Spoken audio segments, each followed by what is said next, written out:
Hello everyone, and welcome back to Miniature Collectibles. So, we're back at Denny's. We're still at Denny's. I'm still not home yet.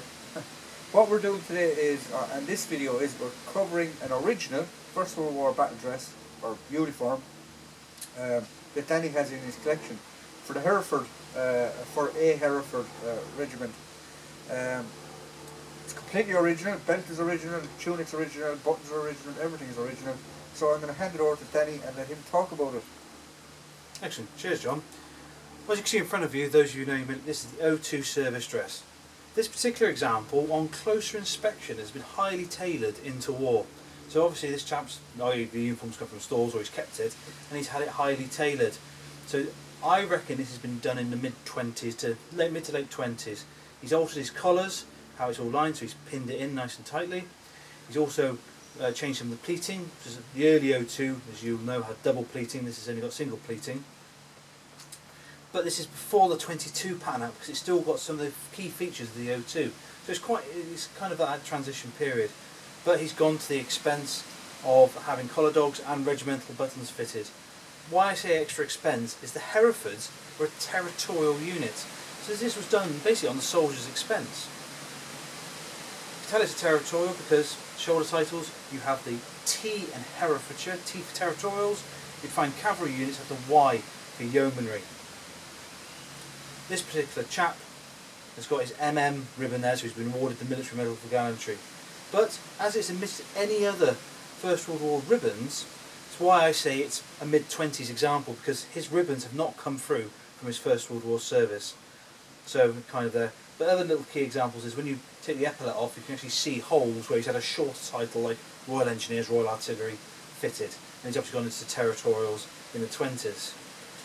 Another nice example is the O3 pattern webbing belt, which has been blancoed in a very, very pale version of pea green. So again, it goes to that 20s era.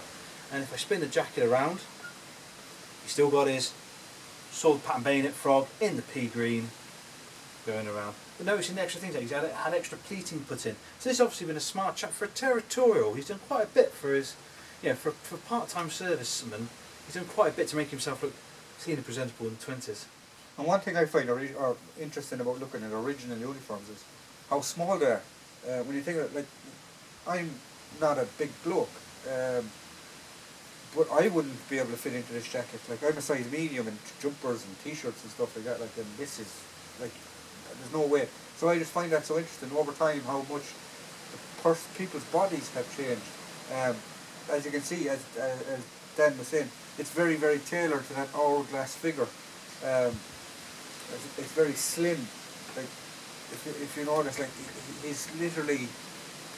He's actually pleated it everywhere. He's pleated everywhere. He's really gone to town on his original First World War tunic, which he's obviously worn or been issued from stores, and decided to bring it up to the slightly newer pattern, because you had the O2, the 22, but the 22 pattern was kind of worn in lately. There's examples from the 50s kicking around. So he's obviously brought up to spec. He's added on the rifle patches, which is strange because it's obviously a tunic he's modified and to make it look dressy. Alley. Yeah. Fine. So yeah, just a little interesting example that Danny had in his collection. I thought we'd do a video on. So if you like what we provide here at Air Miniature Collectibles, please like, please subscribe, and please tune in for the next video.